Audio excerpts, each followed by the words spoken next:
Už 11. októbra zažiješ pokračovanie automobilovej show Volant TV na cestách. Tentokrát spoznáš legendy značiek Audi, Lamborghini a Ducati. A navyše máme pre teba jedno obrovské automobilové prekvapenie. Totálny unikát, prvýkrát na Slovensku. Všetky informácie a vstupenky nájdeš na webe volant.tv/na cestách.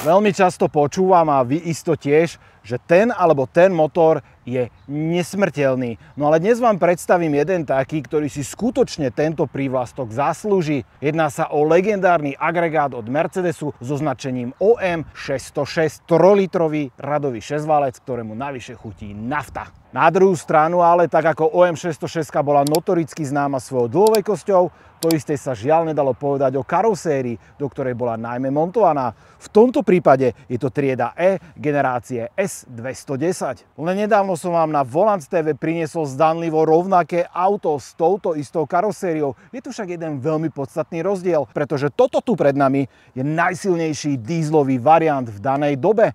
No a kdežto to auto predtým, jednakže malo inú farbu, striebornú, to ste si asi všimli, bol najsilnejší benzínový motor v danej dobe, teda 55 AMG. A mňa osobne veľmi zaujíma, ako práve toto Ečko s tým slávnym a silným turbodízlom jazdí, keď je STKčka konečne bez stresu. Navštívte niektorú z našich staníc.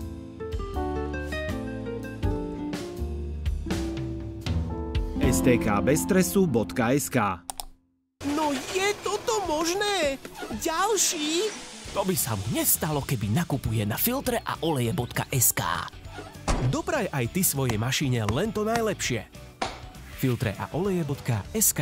No a keďže vonku už sa teplota šplhá k 30 stupňom Celzia, tak kde je lepšie ako na palube dobre vyklimovaného auta. A verte tomu, že Mercedes si to s klimatizáciou naozaj vedia. No vedľa mňa už sedí Andrej. Ahoj, vítam ťa na Volant TV. Ahoj. Dnes si nám prišiel predstaviť túto novú akvizíciu. Nádherný, naozaj že nádherný Mercedes-Benz triedy E generácie S210.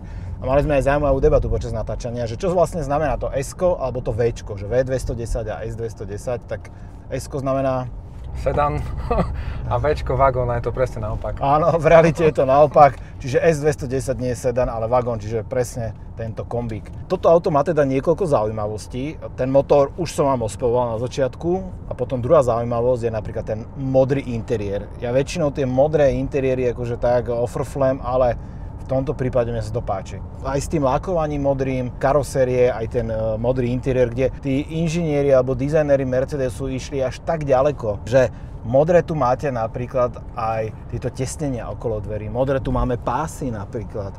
Všetky plasty sú modré a nielen vpredu, ale aj vzadu. Takže aj dokonca volant s airbagom. A to si mi hneď spomínal prvú takú vec, čo ťa tu hnevá na tom aute, že chcel si zohnať A nie je. Modrý skrátka nie je. Došli. Ale prvé, čo mi napadlo, keď si mi napísal, že si toto kúpil, že aký je to skok, máš Pandu, tú 100-koňovú športovú a teraz si kúpil akože takýto detkovský Mercedes, že prečo? Som autičkár a myslím si, že každý, kto má rád auta, by si mal vyskúšať starý Mercedes. Súhlasím. Toto je taký moderný starý Mercedes. Starý Mercedes myslím tým, že má ten turbodizlový motor, automatickú prevodovku a je to proste klasický Mercedes. Ono je to presne tak. Toto je vlastne generácia Ečka, ktorá spája tie staré klasické hranaté Mercedesy s tými modernejšími gulatými. A v tomto aute sa tak stretli akože dva svety alebo dve generácie, lebo z niektorých uhlov to auto pôsobí veľmi staromodne, z niektorých moderne. A keď si sadneš do interiéru, tak je to veľmi podobná pesnička. Tá prístrojová doska, ktorá nás obklopuje, to je naozaj že geniálne dielo. Či to je predchodca 124, alebo práve táto 210. Ono keby odchádzal od vodiča a spolujazca preč, ono to pôsobí vzdušnejšie, ale zároveň stále máš tak akože dotyk a kontakt s tým všetkým, čo potrebuješ. No a ty máš ale takú nejakú aj zvláštnu výbavu okrem tej modrej, že máme tu teda už tú digitálnu klímu, ktorá tak je opäť taký ten nádych tej novej doby. Ale potom sa pozrieš niekde znova na tie tlačítka, ktoré akože veľakrát spomínam pri tých starých Mercedesoch. Oni pôsobia strašidelne starodávne, ale teda majú určite veľa výhod. Sú byteľné a fungujú. Sú stále na tom istom mieste, v tých starých Mercedesoch, to je proste všetko orientované na pravú ruku. A ľavou rukou akurát máme združenú páčku na svetla, smerovky, stierač a pravou môžeme všetkým kývať, takže... Ozaj, kývajú ti ľudia, keď ješ v tomto aute? Budí to záujem? Som veľmi prekvapený, že je to také, ako by som povedal, že bežné auto u nás. Možno, že už dnes nie, ale ja som ho tak vnímal, keď som ho kupoval. A veľmi veľa interakcií. Môžem povedať, že každý deň sa niekto zastaví a proste sa ma na to opýta, že odkiaľ to je, prečo je to také pekné ešte stále a prečo to nezhrdzavelo totálne. Zrovna táto generácia Mercedesov, povedzme od polovice 90. rokov až po prelome milénia, a pár rokov to ešte trvalo, bola extrémne náchylná na hrdzu.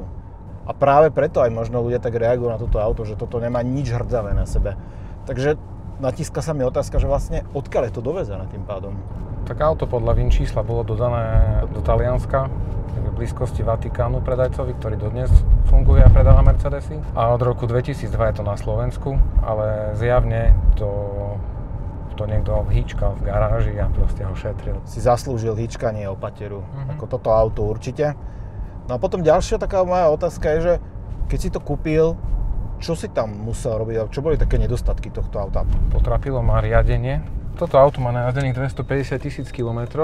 Nie je to až tak veľa, ale skôr si myslím, že sa prejavil vek. Doma v garáži nechcete mať hydraulický olej na podlahe, tak sme to vymenili za repasované a aktuálne teraz je tam 4. kus repasovaného riadenia. Za aké obdobie? No auto mám rok a pol, tak... Teraz aktuálne má 4 mesiace, no. No práve to začína kvapkať. Hej, práve to som dorátal svojou jednoduchou matematikou, že zhruba každé 4 mesiace je ten čas a si mi to práve potvrdil, že je to tak. A ešte keď sa pozerám pred seba, tak vidím, že tá prístrojová doska má už také prasklinky niekde hore. A predpokladám, že ty už si aj skúšal, že zohnať druhú modrú pred faceliftovú a výsledok bol? Nie je.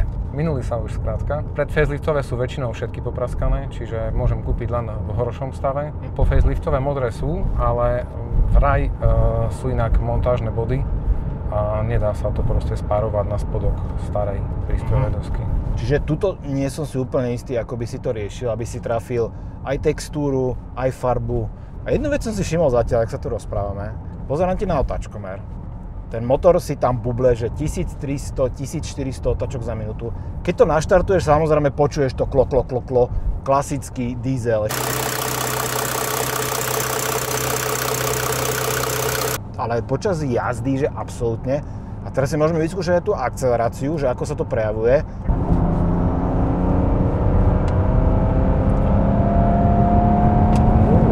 Tak, 90 a musím povedať dve veci.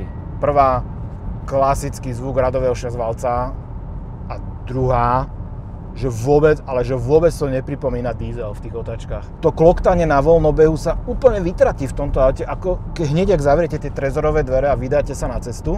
A keď si teraz dával tú akceleráciu, že wow, normálne som že príjemne prekvapený. Auto som kúpil od kamoša Romana. Môžu ináč pozdraviť. Áno, pozdravujem ho. Ďakujem, že ho tak dochoval. Ja som ho išiel pozrieť na návštevu a proste mal vtedy nové auto, tento 30-ročný Mercedes. Sme išli do zoologickej záhrady a som sedel vzadu a on pridal a proste ja som bol hotový. Ja som sa ho pýtal, že čo to je za motor? A on, že tak diesel. A on, že to znie ako benzín. A on, že je to ten radový šesťvalec OM606. A mne vtedy doplo vlastne v čom sedím, lebo ja som o tom motore iba počul, ale nepoznal som nikoho, kto ho reálne mal. Tak vraj je to najsilnejší komórkový diesel v osobnom aute namontovaný. Tak má 180 koní, 130 kW. A nejakých 330 Nm. Na tú dobu bavíme sa naozaj, že tá polovica 90. rokov. A celkovo, keď ideme v tom aute, tak to je, že wow, vozenie aj na dnešnú dobu. A ja som v poslednej dobe mal naozaj to veľké šťastie, že mohol som si vyskúšať na vlastnej koži niekoľko týchto starých Mercedesov práve z prelomu milénia, to znamená z 90. rokov a potom tie 0. roky. A nevychádzam z údivu, že ako dobre boli tie auta postavené. Fakt klobúk dolu. A zatiaľ ani jeden pazvuk tu nevyšiel z tejto kabiny, čo sa žiaľ už o dnešných autách a modeloch aj tejto značky povedať nedá, lebo častokrát práve to v recenziách čítate, že už tie plasty vrzgajú a pracuje to tu. Ale akože toto Ečko? Pozri sa, chytím rukou, veď? A proste nie. Ale aj ten stredový panel, že častokrát sa zatlačí a nič, normálne, že z betónu. Tá ergonomia na tú nohu, keď tú nohu oprieš, tak nemáš otlačenú hranu proste ako vo všetkých iných autách. Dokonca ten Cadillac, ktorý mám, tak tam tú nohu opieram o tú hranu a to koleno mám otlačené, ale tu na to proste nie je tak. Keď sa aj pozerám na to drevo po kabíne, tak to vyzerá ako drevo, ono to reálne drevo aj je, samozrejme, nie je to žiaden plast potlačený. A po OM606 prišiel nasledovník OM613, ale to už je common railový motor, takže už moderná konštrukcia, moderné problémy, samozrejme nižšie emisie, ale tento motor je skutočne ten dlhoveký Matuzalem a on v súčasnosti sa dáva alebo aplikuje z týchto jazdených aut aj do možno fakt netradičných miest, kde by ste o to nečakali. A to konkrétne ja som si našiel napríklad, že drift káry, kde sa to dáva, lebo toto viete z toho šialený výkon s relatívne malými úpravami vydolovať. Ešte som našiel jednu veľmi populárnu platformu, na ktorú sa tento motor dáva a to neviem, či vieš teraz, že čo ti poviem, ale či to poznáš. Veľmi veľa Nissan Patrolov som videl s týmto motorom. A to si pozrite niekde na YouTube, si to nájdete, že čo taký upravený OM606 s tým Patrolom dokáže robiť, že odpálí vám dekel. Ja som si ešte naštudoval aj propagačné materiály pred týmto videom a Mercedes samozrejme ospevuje toto auto, keď vyšlo. V 9.5 vyšiel sedán, v 9.6 vyšiel tento kombík. Je to prvý diesel na svete v osobnom aute, ktorý má štvorventilovú techniku. Blok motora je samozrejme klasické poctivé železo, hlava je hliníková. Ty si niečo robil s tým motorom, alebo tak si to kúpil? Vymenil som pár gumených hadic, ktoré umreli na vek, zostarli skrátka, ale nič viac. Samozrejme olej a filtre a tak, ale dokonca ešte aj reťazový rozvod je v norme a nehučí, neklepe, takže motor je neotvorený, panenský. No a keďže toto je Mercedes, ako ste zvyknutí hlavne od tých dieselových motorov, tak ten agregát bol zdieľaný v mnohých iných modeloch. Okrem iného ste ho mohli nájsť aj v Mamute, teda V140. V G-čku určite. A tam sa predával asi najdlhšie. A potom sa dával ešte aj do staršieho V124. Tam je zaujímavé, že sa dávala atmosférická verzia, že aj tá bola k dispozícii. Tam mala myslím nejakých dietných 100 kW, teda 136 koní. A tú atmosférickú verziu ste našli aj tu. Našiel som si z apríla 98 cenník. Základný model bola teda 220D alebo 200 benzín. No ten vychádzal holý bosý 64 000 nemeckých mariek. Toto 300D s turbodízlom stál o cca 10 000 mariek viac, teda bavíme sa niekde 74-75 000 mariek. No a vrchol potravinového reťazca, ktorý sme vám ukázali už v predchádzajúcom videu, teda 55 AMG, v kombi verzii stál dvojnásobok tohto. Rovných, krásnych, ľahko zapamätateľných 150 000 mariek. Áno, chodilo to lepšie, ale dobré, že aj v tom aute za polovičnú cenu ste už tú základnú kvalitu dostali rovnakú. Odlučnenie, podvozok, akože tie základné parametre a dôvody, prečo si niekto kúpi Ečko, tu stále existovali. Tak ani neobiehať!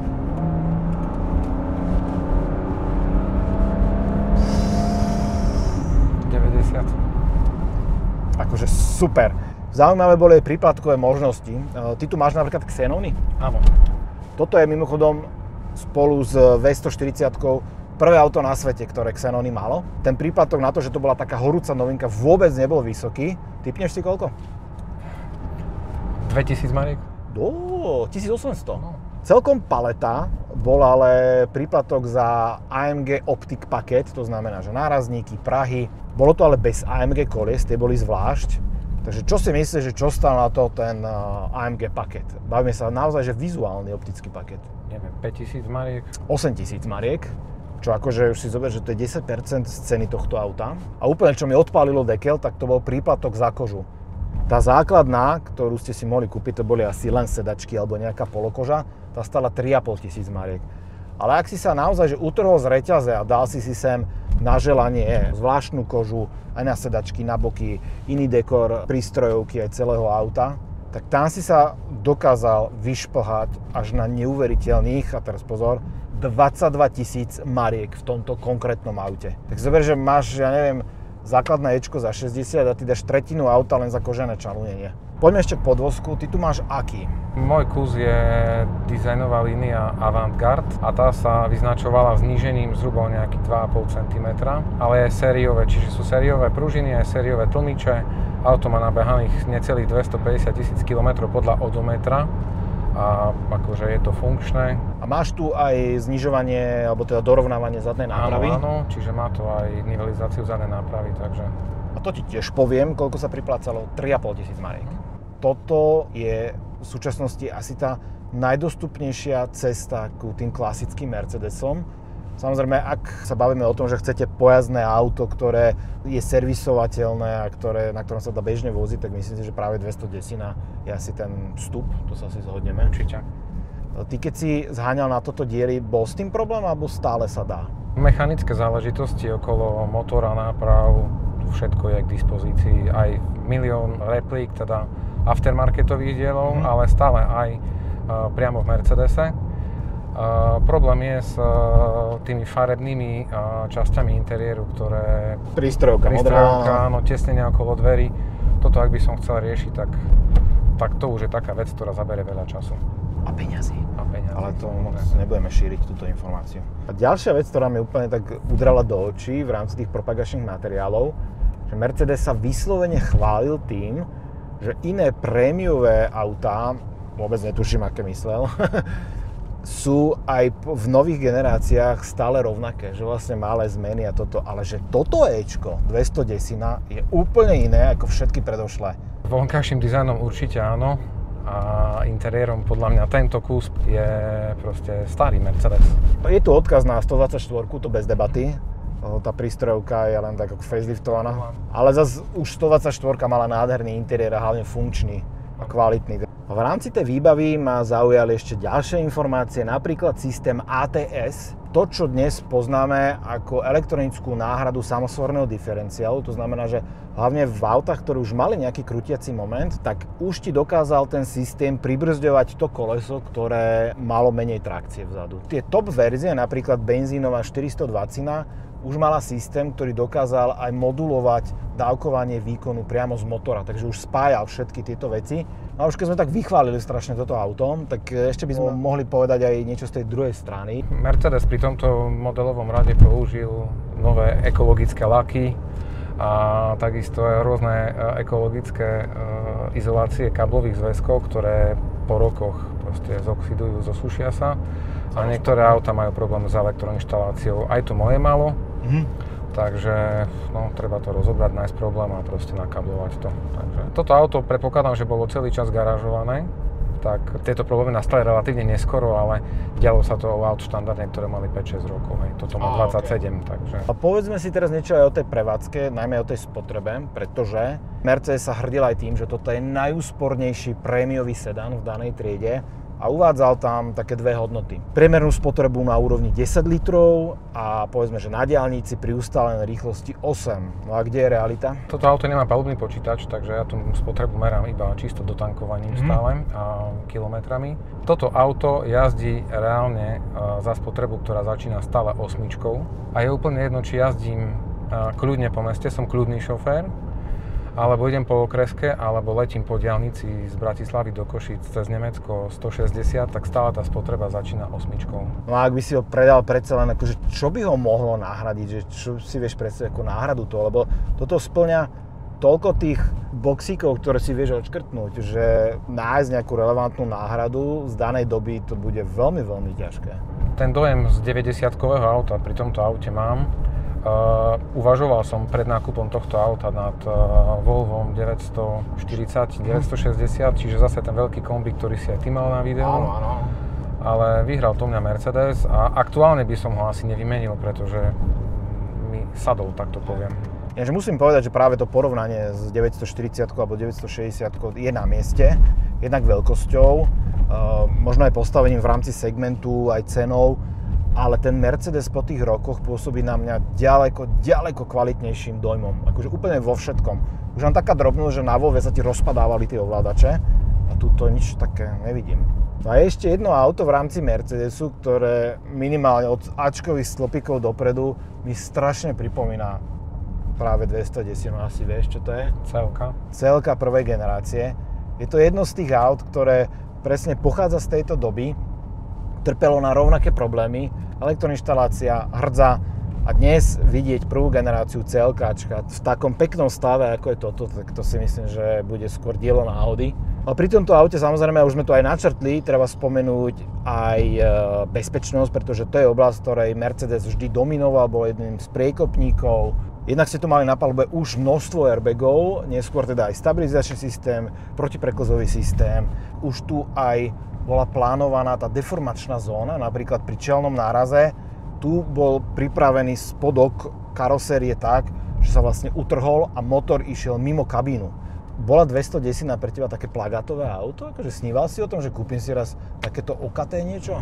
Tak priznám sa, že to v mojej izbe bol jediný Mercedes na plagáte a to bola strieborný kombík AMG 210. V tej komunite majiteľov Mercedesov je to Mercedes, ktorý má to najhoršie meno, je on ho najmenší záujem a všetci mi hovorili, že toto nekúpuj, to potom nebudeš vedieť predať, ale ja som si to auto kúpil pre seba, takže ja som s ním maximálne spokojný. Vyzerá naozaj krásne, plus tu máš aj tie AMG monobloky, tie sa úplne na toto hodia, jak riť na šerbel, to riť asi cenzurujeme, teda dúfam, že nezabudneme na to. A keď sa tak zavzdušňujeme nad tým, ako to dobre vyzerá, tak samozrejme skočte aj na Instagram Volante, kde sme to nafotili v tomto peknom počasí. A pri tom bližšom skúmaní ja som vlastne zistil, že to nie je úplne taká obyčajná modrá, čo je tu na karosérii, ale má také naozaj že výrazné zrno v sebe. Keď sa do toho oprie slnko, tak to vyzerá, že wow. No touto krátkou cestou sa s vami lúčime. Ja som veľmi rád, že dnes som mal tú skúsenosť opäť s ďalšou legendou a ďakujem veľmi pekne, že ste teda docestoval až takú diaľku. S radosťou. No a napíšte nám vy, ako vnímate práve túto generáciu. Je to tá najškarečia v rámci E-čiek, alebo teda si myslíte, že neprávom sa na ňu zabúda alebo ukazuje prstom? Čo si myslíte? Dajte vedieť. No a my sa určite vidíme pri ďalšom klasickom Mercedese onedlho, to vám môžem slúbiť, pretože týchto aut nie je nikdy dosť na Volant TV. Majte sa pekne. Môžete ty povedať, že? Čaute.